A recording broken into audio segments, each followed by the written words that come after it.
Imaginez-vous naviguer à travers les confins de l'espace, où chaque étoile cache un mystère.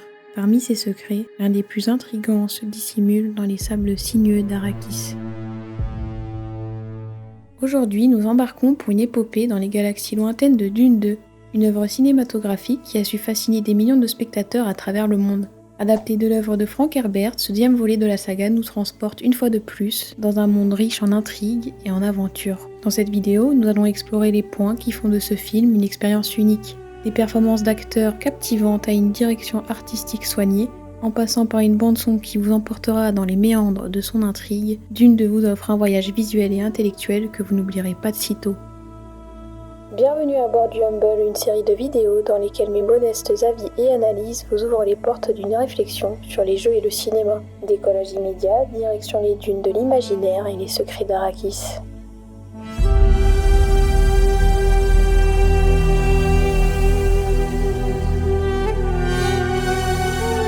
Dans un premier temps, nous allons plonger dans ce qui confère à Dune 2 sa force émotionnelle et intellectuelle. Cherchons à comprendre les raisons sous-jacentes qui font que ce film se distingue de manière si marquante et pourquoi il exerce un tel impact sur son public. Paul Atreides, joué par l'acteur franco-américain Timothée Chalamet, est le personnage central de l'histoire. Son âge n'est spécifié que dans le livre, mais il a 15 ans lorsque son père et presque l'entièreté de la maison Atreides se fait décimer par les Harkonnen, avec la complicité de l'empereur lui-même, Shaddam Khat. Ce dernier se sentait menacé par l'influence grandissante de Leto, le père de Paul, au sein de l'impérium interstellaire appelé l'Imperium. Cet événement va évidemment changer drastiquement la vie de Paul, qui va réussir à s'enfuir dans le désert d'Arrakis avec sa mère, et se faire accepter par le peuple autochtone de cette planète, les Fremen. Ainsi commence la transformation de Paul. Il devient un être guidé par une soif de vengeance et de justice. Il est en quête de sens après avoir presque tout perdu. Il va donc prêter son allégeance à ce peuple, dont il apprendra la langue et les coutumes, aidé et guidé par Chani, dont il tombe amoureux. Paul étant un élément clé dans la lutte contre les Harkonnen, il s'élève rapidement en tant que combattant d'élite Feydakin, revêtant le nom Usul, conféré par le chef Stilgar, signifiant la base du pilier, celui qui soutient. Il adopte également le nom Muad'Dib, emprunté à la souris du désert, symbole de sagesse et d'adaptabilité, admiré par les tribus locales. Tel cet animal, Paul se métamorphose rapidement pour s'acclimater au désert. Il quitte sa planète natale Caladan, où les précipitations sont abondantes, pour s'immerger dans l'immensité aride d'Arrakis, passant ainsi d'une mer d'eau à une mer de sable. De par cette quête de sens et de par son amour pour Chani, il a l'impression d'avoir trouvé son chemin. Cependant, de par ses prouesses lors des raids sur les moissonneuses d'épices et embrasé par la prophétie implantée des siècles plus tôt par le Bene Gesserit, le peuple d'Arrakis va rapidement voir en Paul le prophète tant attendu, celui qui guidera leur soulèvement et les libérera de l'oppression. Petit rappel, le Bene Gesserit est un groupement de femmes qui exercent une influence politique et religieuse au travers des siècles pour mener l'humanité vers des buts qui lui sont propres. Elles ont notamment pour dessein la création d'un être suprême, doté du don de préscience qui guidera l'humanité vers un hypothétique âge d'or. Cette prophétie, prédisant l'arrivée d'un messie, le Lisan al-Gaïb, la voix venue d'ailleurs, a été implantée chez les Fremen par l'ordre des Bene Gesserit, en accord avec l'Empire afin de contrôler leur masse et d'exploiter sans difficulté la précieuse épice que l'on ne trouve que sur Arrakis. L'épice, qui est une sécrétion des vers des sables, ne se contente pas de prolonger la vie humaine. Elle confère également une immunisation contre les poisons, des facultés mentales spéciales et permet le voyage interstellaire. Cette ressource précieuse forme le pilier central de l'économie impériale, soulignant ainsi les enjeux colossaux qui pèsent sur Arrakis et les raisons de l'oppression. Ces implications vont bien au-delà des Fremen et de Paul, ajoutant une profondeur et une crédibilité à l'histoire, la rendant ainsi infiniment plus captivante. Paul affirme ne pas vouloir s'acquitter de ce rôle de messie et de ce pouvoir. Pour lui, les Fremen doivent être menés par l'un des leurs. I'm not the Mahdi. I'm not here to lead. Let me fight beside you. Ce fanatisme qu'il voulait absolument éviter ne fait que croître, d'autant plus après avoir accompli le rite initiatique du chevauchement du ver des sables, lors duquel il appellera un gigantesque faiseur, le grand-père du désert. Comme la prophétie l'annonçait, le garçon venu d'ailleurs a fait la paix avec Shai-Hulud. Pendant que sa mère Jessica va au sud pour rallier les fondamentalistes, Paul refuse de s'y rendre par peur de voir ses visions d'une guerre sainte génocidaire se réaliser s'il s'y rend également. I'm in the south, and it triggers a holy war. Millions and millions of people starving to death because of me. Ses retrouvailles avec Gurney, animé par le désir de venger sa famille de Raban, renforcent sa détermination dans la croisade pour la reconquête de Dune contre les Harkonnen. Ces retrouvailles lui confèrent également un pouvoir de feu qui transforme cette résistance en une véritable guerre diplomatique. Feyd Harkonnen bombarde et détruit le Siege Tower, Ce mot signifie en langue fremen l'endroit où l'on se rassemble en temps de crise, et désigne par extension un habitat fremen. Les sitges sont des endroits isolés du désert, de relatifs oasis permettant aux Fremen de survivre à Arrakis. Cet événement force les survivants à fuir vers le sud, et Paul comprend qu'il ne peut plus échapper à la fatalité. Il boit alors à son tour l'eau de vie et sombre dans un coma d'où Shani parvient à le réveiller. Encore une fois, cet événement suit la prophétie, dans laquelle les larmes du printemps du désert réveilleront le Lisan al-Gaïb.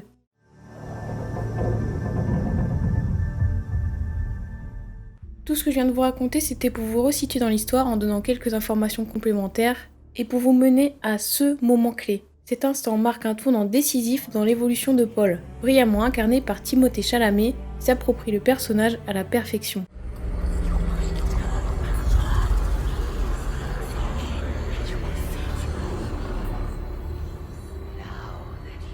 Paul se réveille. Par l'eau de vie qui est le poison d'un ver des sables, il est devenu l'être suprême, le Kwisatz Haderach.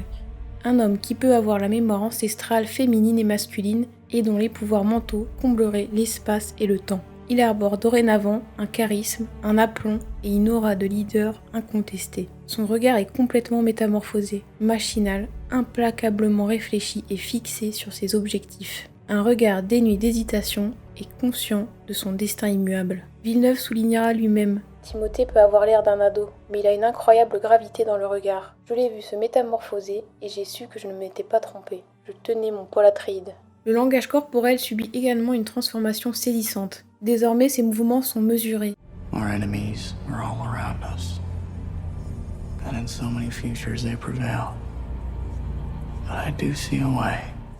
Son allure assurée et puissante dégage une identité propre, reconnaissable au premier regard. Sous la capuche, nul besoin de confirmation. C'est lui et on le sait.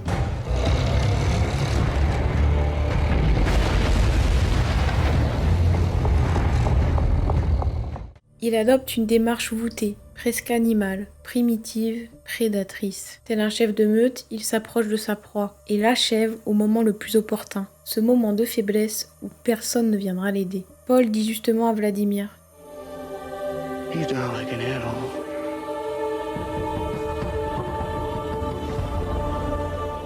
C'est la loi du plus fort, et ironiquement, à ce moment précis, la petite souris du désert se trouve au sommet de la chaîne alimentaire. Même le roi des animaux, le lion de l'impérium, doit s'agenouiller devant cette petite souris qui, bien avant cela, n'aura pas rongé sa patte pour s'échapper du piège de la boîte. Un règne animal avec comme moteur premier la peur, qui est tout ce qu'il reste pour survivre dans cette guerre.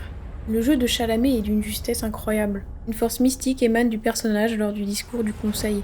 On peut difficilement faire plus incisif que cette phrase.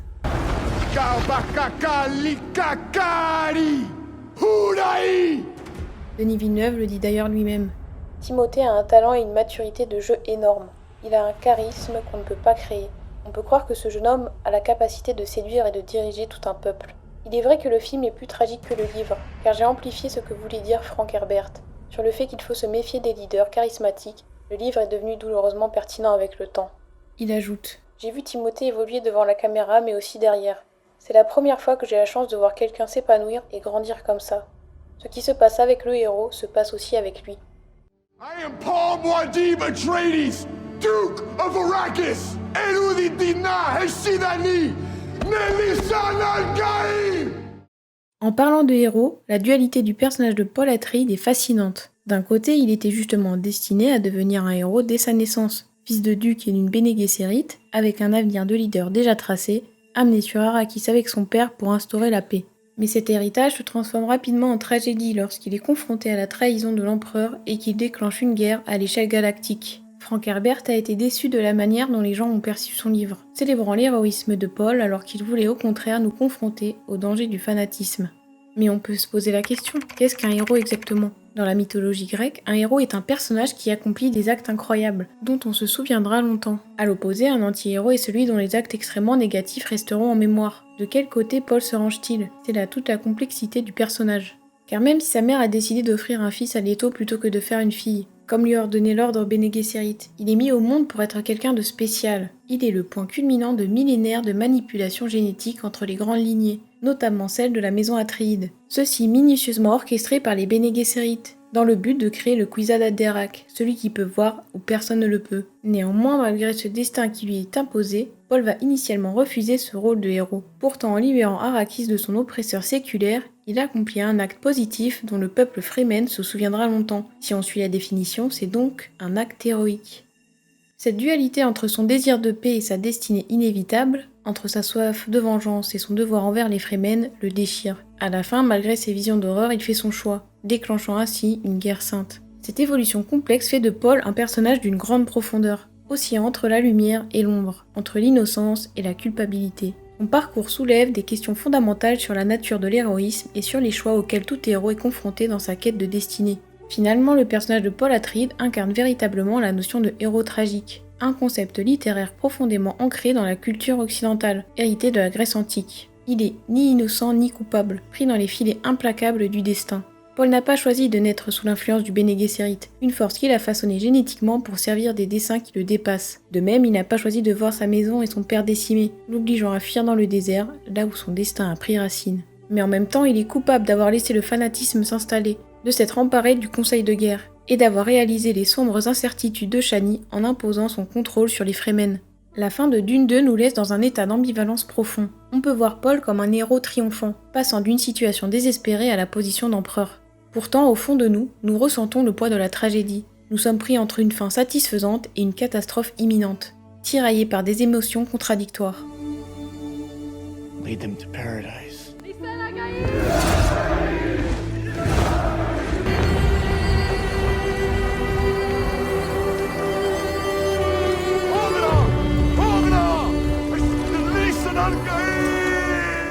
C'est là toute la maîtrise de Denis Villeneuve à traduire la parole de Frank Herbert, nous confronter au danger du fanatisme et nous pousser à réfléchir sur la nature humaine. Et pour cela, plutôt que de nous présenter un personnage qui renonce devant ces 10 dangers, comme on pourrait le prévoir, le film nous offre un protagoniste qui, au contraire, embrasse résolument ce côté sombre pour sauver tout un monde. Lors du combat contre Feyd, on se demande si on veut voir Paul gagner ou perdre. C'est d'autant plus percutant quand Paul utilise une phrase Fremen avant de débuter son combat pour la place d'empereur, et par extension, d'asservir son contrôle sur eux.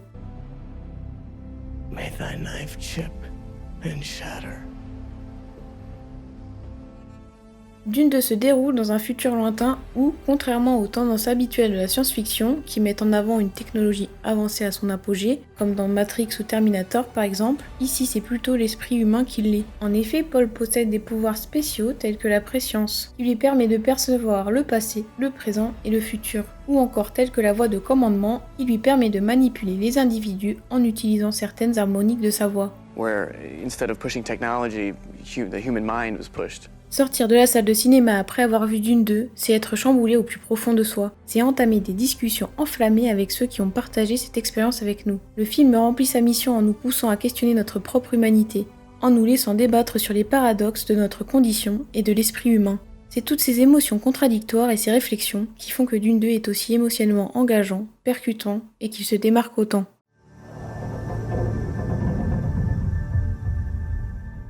Pour commencer, Dame Jessica, interprétée par Rebecca Ferguson, n'est pas qu'une mère aimante. Elle incarne cette figure d'opposition et de pouvoir qui se transforme sous nos yeux en une force impitoyable et presque invincible de par son statut. Son refus de suivre aveuglément les directives de son ordre, les Bene Gesserit, est illustré par sa décision de donner naissance à un fils, Paul, plutôt qu'à une fille comme l'exigeait le plan de l'ordre. Il avait d'ailleurs prévu que l'union de cette fille avec Feyd Rautha Harkonnen, le neveu du baron Vladimir, donnerait naissance au Kwisatz Haderach. Certes, c'est un peu bizarre quand on sait que Dame Jessica est elle-même la fille du baron Vladimir. Cette désobéissance témoigne de sa force et de sa détermination à suivre sa propre voie, même aux dépens des traditions et des attentes. Malgré cela, elle est consciente du rôle crucial que Paul est destiné à jouer dans l'accomplissement des prophéties et des plans de son ordre. Et elle est prête à tout pour assurer sa sécurité et son succès. Qu'il puisse réaliser son plein potentiel en tant que leader et prophète tant attendu, même si son ordre n'y croit pas.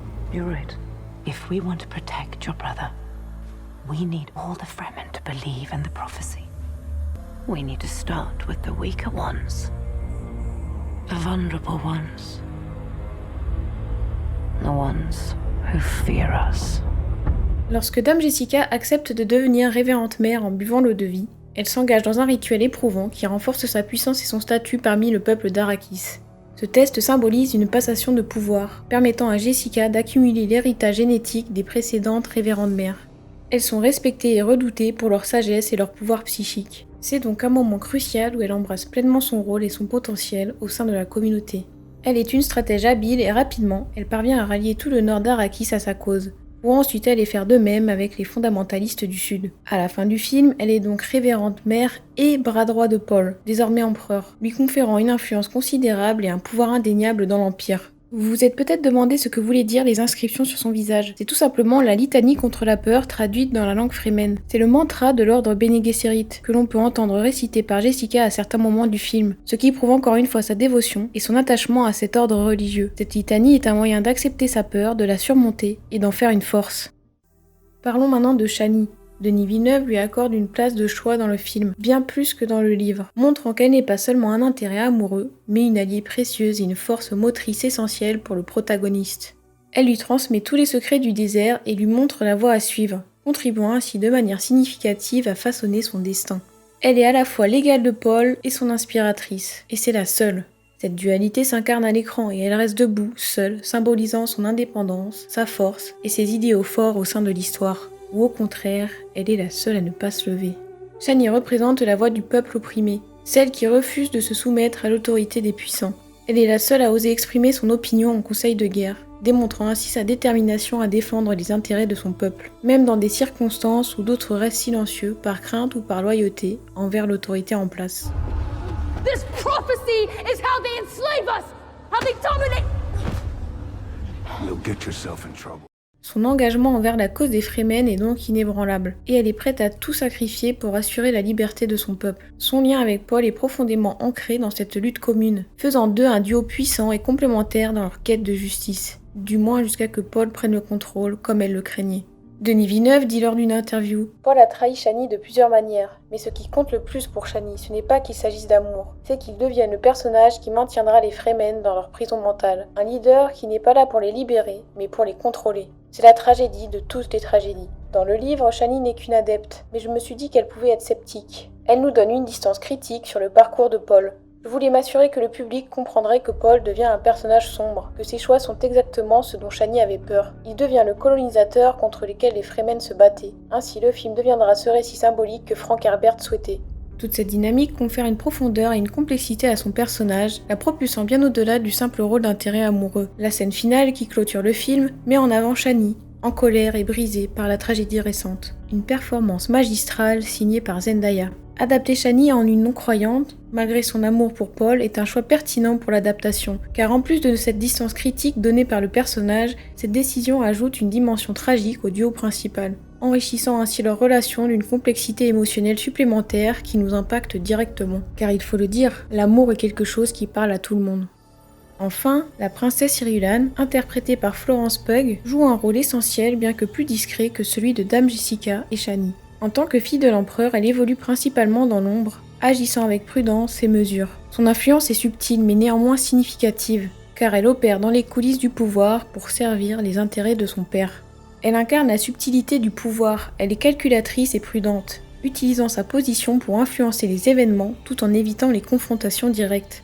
Elle ajoute donc une dimension supplémentaire à l'histoire, soulignant les enjeux politiques complexes qui sous-tendent le récit. Son caractère illustre la manière dont le pouvoir est exercé et contesté dans l'univers de Dune, offrant ainsi une perspective complémentaire à celle des autres personnages.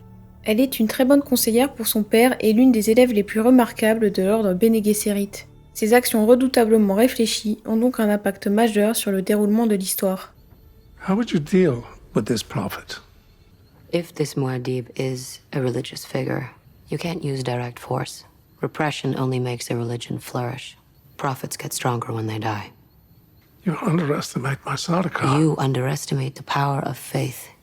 Her Highness proves once again that she was my most acute student.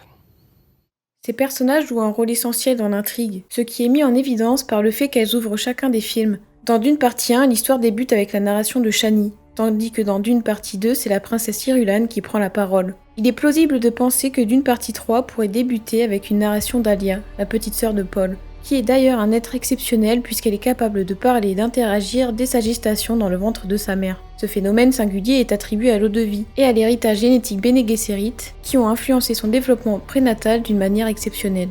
En revenant sur le fait que Dune partie 1 débute avec la narration de Chani, on peut remarquer un détail qui me paraît assez important.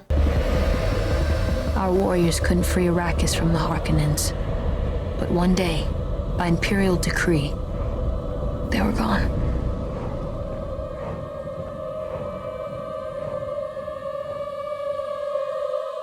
Why did the Emperor choose this path? And who will our next oppressors be?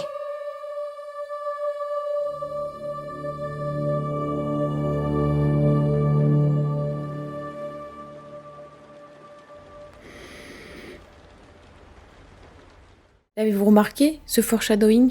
En effet, Chani demande quels seront nos prochains oppresseurs. Et après cela, le premier plan que nous voyons est celui du visage de Paul, le prochain à imposer son contrôle sur les Fremen. Ces personnages puissants, dotés d'une écriture soignée et crédible, constituent une fois de plus un élément essentiel qui nous permet de nous investir émotionnellement dans l'histoire. Elles évoquent chacune des thèmes profonds et captivants. Dame Jessica et Alia symbolisent la puissance de l'esprit. Irulan explore le pouvoir et les rouages des enjeux politiques, tandis que l'histoire de Chani dénonce l'exploitation environnementale et les chaînes de l'oppression qui l'accompagnent. Pour faire un rapide résumé de cette partie, Dune 2 offre une expérience cinématographique captivante et mémorable grâce à ses performances d'acteurs remarquables, sa narration épique et son exploration profonde de thèmes universels. Les personnages complexes et les intrigues politiques maintiennent les spectateurs en haleine, tandis que les thèmes abordés tels que le pouvoir et la destinée humaine suscitent une introspection profonde sur notre propre nature. Ces éléments font de Dune un film qui se démarque, offrant une expérience émotionnelle unique qui va au-delà de l'écran. Dans cette seconde partie, nous allons revenir quelque peu à la réalité. Et maintenant que l'on a vu le pourquoi, explorons le comment. Penchons-nous sur les aspects plus techniques et concrets de Dune 2. Explorons comment Denis Villeneuve et son équipe ont réussi à toucher à notre sensorialité pour rendre ce film si envoûtant.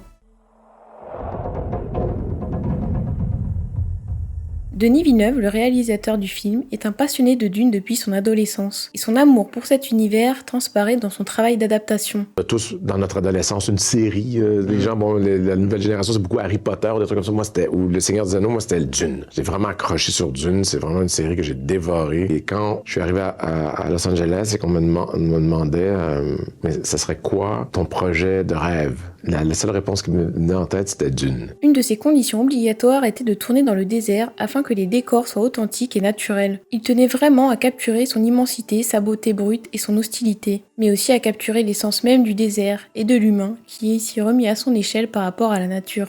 La majeure partie des scènes du film ont été ainsi tournées dans le désert en Jordanie. Il a fallu creuser des sentiers pour faire passer les voitures et les équipements. Mais Denis Villeneuve a précisé dans une interview « Tout a été fait de façon éco-responsable. C'était important de garder notre empreinte neutre dans le désert. » Un détail important pour un film qui aborde en partie le sujet de l'exploitation environnementale. Le film a coûté 190 millions de dollars, ce qui est peu par rapport à d'autres films. Pour vous faire une idée, Fast and Furious 10 a coûté 340 millions de dollars et Ant-Man Quantumania en a coûté 275. Dans Dune 2, on sent que la CGI est utilisée avec parcimonie et intelligence, toujours au service de l'histoire plutôt qu'au service d'un spectacle visuel démesuré pour contenter l'industrie. Ici, la qualité est privilégiée, et croyez-le, ce n'est pas toujours la voie la plus facile pour les équipes de réalisation.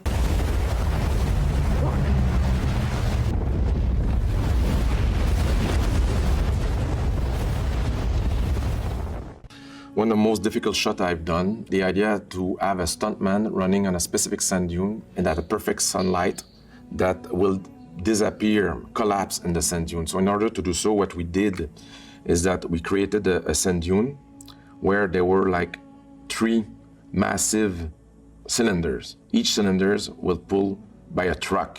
The stunt was running this way, and the idea was to have, at the perfect timing, we had to pull those tubes under the sand dune in order to the sand dune to collapse. Pour vous dire, ils ont même créé une machine capable de projeter des tonnes de poussière et de sable pour cette scène, afin de ne pas avoir à utiliser de la CGI. Ainsi qu'une plateforme amovible pour recréer le mouvement du verre des sables sous la doublure. Contrairement à certaines productions où tout est créé en 3D, ici ils ont même tenu à tourner à la lumière naturelle. Et c'est d'ailleurs pour cette raison que la dune de cette scène a été créée par l'équipe de Denis Villeneuve, afin qu'elle soit assez haute et correctement orientée par rapport au soleil. Cette approche a largement contribué à rendre l'univers de Dune crédible et familier. Si vous voulez en savoir plus sur la technicité précise des effets spéciaux et de la CGI dans Dune 2, je vous envoie vers cette vidéo d'Atome qui en parlera bien mieux que moi. Patrice Vermette, le directeur artistique, explique qu'il est là pour soutenir la vision de Denis Villeneuve, qui a nourri ce rêve de film pendant des années. Ensemble, ils ont développé un langage visuel distinctif pour chaque planète, en se basant sur les descriptions du livre, créant ainsi des mondes entiers dotés d'une identité propre. Leur démarche est appuyée sur la culture et l'environnement unique de chaque lieu. Par exemple, sur Arrakis, où les tempêtes peuvent atteindre des vitesses allant jusqu'à 700 km/h, les constructions ne sont pas érigées verticalement. Pour éviter les attaques des vers des sables, les villes sont construites dans des bassins rocheux offrant une protection naturelle. Le travail de Patrice Vermette consiste à concevoir une logique inspirée par la culture des peuples représentés, car notre environnement façonne tous les aspects de notre existence, de la religion aux techniques de survie. Cette logique s'applique aussi à la faune d'Arrakis, en particulier les vers des sables qui ont été étudiés dans les détails. In the book, we understand that a Fremen can ride a worm by exposing a sensitive part of its skin. The worm has like some scales, and when you lift one of them, you expose sensitive skin. The worm, trying to protect itself, will stay at the surface. I felt that it was not enough. I needed something to express to the audience that sense, that vulnerability. I come with this idea of vents, part of this breathing system, that once exposed, you will understand that the worm feels vulnerable this way. Les jeux de couleurs, d'ombre et de lumière sont des éléments extrêmement importants dans le film. Par exemple, avec Greg Fraser, directeur de la photographie, ils ont réussi à traduire visuellement la culture de Giedi Prime de manière appropriée, en utilisant des scènes filmées en noir et blanc et en infrarouge. En effet, le monde des Harkonnen est représenté comme déconnecté de la nature, dont ils ont accentué le caractère inhospitalier en le surexploitant. Villeneuve explique « Je me suis dit que ce serait intéressant que la lumière du soleil nous révèle un peu leur psyché. Si au lieu de révéler les couleurs, la lumière du soleil les tuait et créait un monde en noir et blanc vraiment sinistre. Ce qui nous donnerait des informations sur la façon dont ces gens perçoivent la réalité, leur système politique, leur culture primitive et brutaliste. » Le rythme singulier et équilibré de Dune 2 s'inscrit dans un film qui prend le temps de se déployer. Les visuels, longs et esthétiques nous plongent dans un premier acte enivrant. En effet, Denis Villeneuve adopte une approche narrative qui démarre de manière contemplative et immersive, prenant le temps d'explorer les personnages et les coutumes des Fremen à travers les yeux de Paul, et permettant au spectateur de s'attacher aux personnages et de comprendre les enjeux de l'histoire. Le rythme s'accélère progressivement, construisant une tension dramatique qui culmine dans des scènes d'action intenses et des batailles épiques, créant une montée en puissance à la hauteur du poids de la tragédie à venir. Comme on l'a vu dans la première partie, la dualité est omniprésente dans le film, notamment à travers Paul. Cette dualité se reflète dans la mise en scène, où les panoramas grandioses contrastent avec les plans rapprochés sur les visages des personnages. Denis Villeneuve parvient ainsi à donner une ampleur épique tout en préservant une intimité humaine, renforçant la complexité émotionnelle des personnages. Ceci est renforcé par le fait que Dune 2 est tourné et projeté en IMAX, offrant ainsi jusqu'à 40% d'images en plus, ajoutant à la fois une profondeur de champ et un nombre de détails visibles à l'écran. Les changements d'échelle, passant de l'infiniment petit à l'infiniment grand, du grain de sable à l'espace, créent une esthétique où nos sens sont mis à l'épreuve constamment. Les scènes de bataille en deviennent encore plus impressionnantes, tandis que les moments intimes gagnent en profondeur, rendant l'expérience cinématographique à la fois immersive et dynamique. Ce contraste permanent souligne l'immensité de l'intrigue, qui transcende les individualités pour toucher à l'universel. C'est assez inattendu de privilégier les plans rapprochés dans un genre souvent associé aux effets visuels épiques en plan large. Mais la vision de Denis Villeneuve est claire. Nous vivons une époque très conservatrice dans laquelle la créativité est limitée. Tout tourne autour de Wall Street. Ce qui sauvera le cinéma, c'est la liberté et la prise de risque. Et on sent que le public est excité lorsqu'il voit quelque chose qu'il n'a jamais vu auparavant. On peut donc dire que c'est l'amour qu'il porte à cet univers et au cinéma en général qui a contribué à faire de Dune 2 un film visuellement fascinant. Sa liberté créative, qui est, comme il l'explique, risquée dans cette industrie, a rendu cet univers inédit et authentique, car elle est tout de même basée sur des aspects logiques et réalistes. Bien entendu, ces détails sont subtils et passent inaperçus lors du visionnage du film, mais ils font partie intégrante de ce qui nous envoûte lorsque nous le regardons.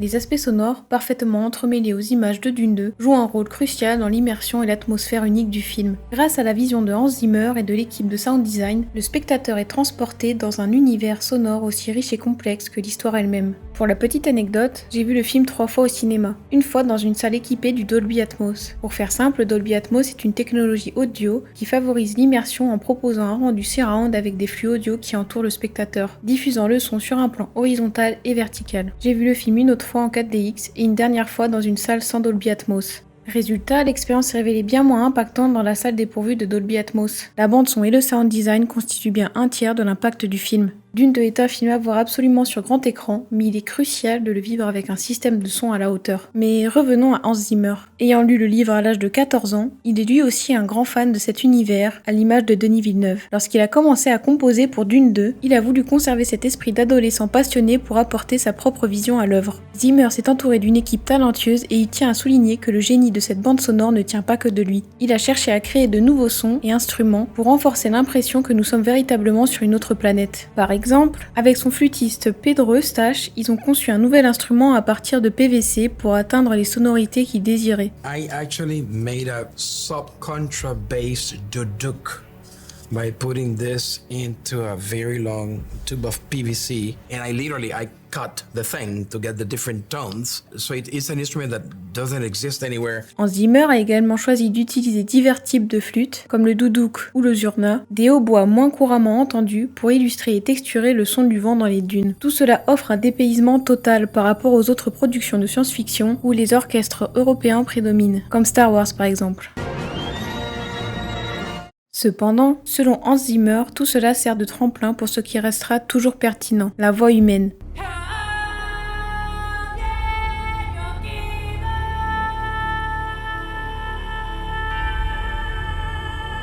Incroyablement puissante et essentielle pour véhiculer des émotions. When you are asked to do something that is not in the traditional parameter of what you would think the voice could do, and then you say yes, to doing something that, in your words, is reckless.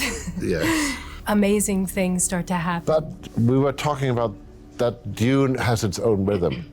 So it's obvious that I would find a woman who should know everything about rhythm and then give you the cry of a banshee.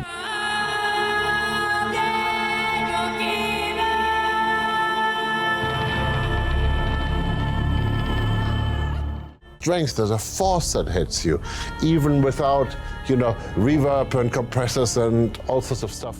Christophe Duquesne, créateur français d'instruments, a d'ailleurs collaboré avec Hans Zimmer et Denis Villeneuve dans cette quête de singularité.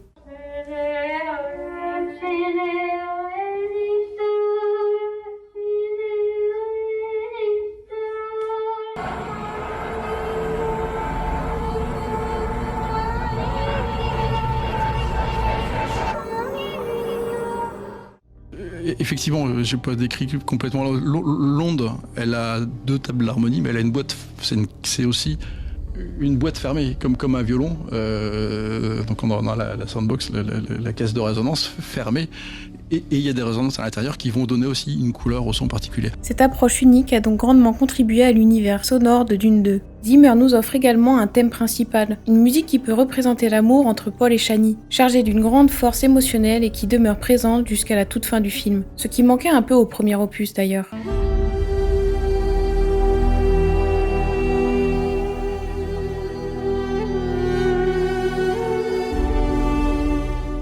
Au contraire de la bande sonore qui cherche à nous dépayser, le but du sound design de Dune 2 est de nous donner une impression de familiarité dans un univers inconnu, renforçant ainsi sa crédibilité. Encore une fois, Dune se démarque car ce ne sont pas les sons électriques caractéristiques des productions de science-fiction qui sont utilisés. Ici, beaucoup de sonorités sont tirées du réel avant d'être travaillées, et cela on le doit notamment à Marc Manghini, qui a gagné l'Oscar du meilleur son en 2022 pour Dune partie 1. Par exemple, le son des boucliers provient d'un bruit de mitraillette modifié. Le son des ornithoptères a été créé en combinant le ronronnement d'un chat, le bruit du vent contre une tente et les sons d'ailes d'insectes, principalement des abeilles.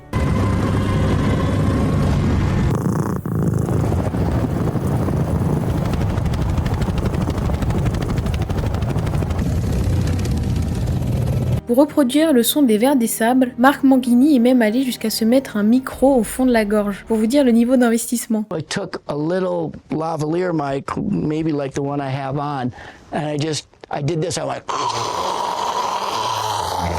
and I dropped the lavalier mic down in my mouth, and that's how you get this. No.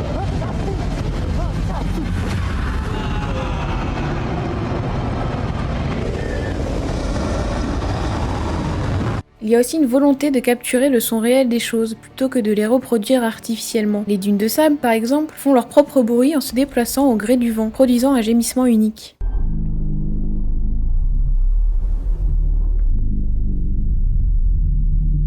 Pour les vibrations mythiques de sable provoquées par les vers, il s'agit également d'enregistrements réels. Avec tout ça, et sans même qu'on s'en rende compte, tout semble plus authentique et l'immersion est totale. On a véritablement l'impression d'être sur Arrakis, partageant l'expérience sensorielle des personnages. Mais pourquoi se donner autant de mal, me demanderez-vous? Pourquoi ne pas utiliser un synthétiseur qui donnerait des résultats plus rapidement et plus simplement? C'est parce que, selon Josh McDermott, questionné par Le Monde et professeur de neurosciences au MIT, notre cerveau est capable de faire la différence entre un son naturel et un son artificiel. Denis Villeneuve, tenant à cette vision naturelle et familière pour renforcer l'authenticité de son univers, s'est donc tourné vers des sons réels.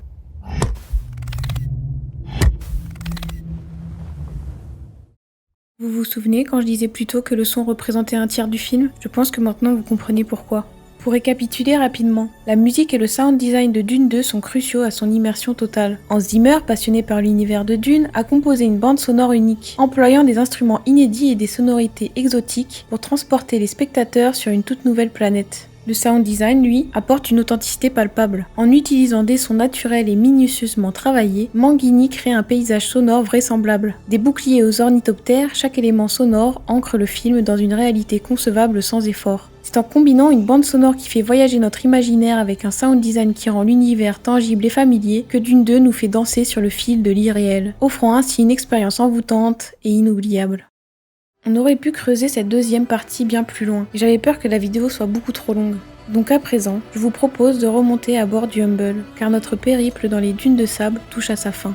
J'espère sincèrement que cette vidéo vous aura plu, et vous aura permis de mieux saisir pourquoi ce film vous fascine autant. Si c'est le cas, n'hésitez pas à partager votre avis dans les commentaires, et à soutenir mon travail en laissant un j'aime et un abonnement. Quant à moi, je vous dis à bientôt pour un tout nouveau voyage.